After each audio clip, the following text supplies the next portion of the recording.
Adobe, one of the world's largest technology companies with a market capitalization of over $250 billion, has a long and colorful history.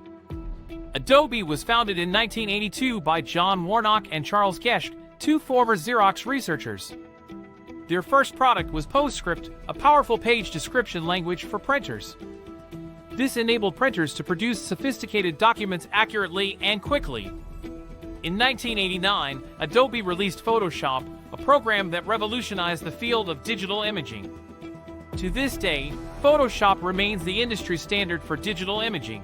In the early 2000s, Adobe transitioned to a subscription-based model, allowing customers to access its software in the cloud.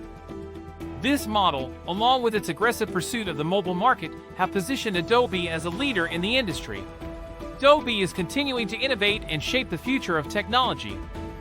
It recently acquired Magento, a popular e-commerce platform, to bolster its digital business solutions.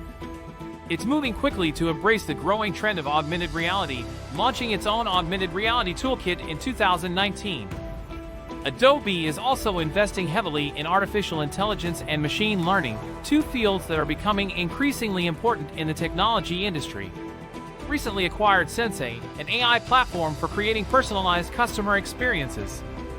Adobe is at the forefront of the digital revolution and is shaping the future of technology in powerful and innovative ways.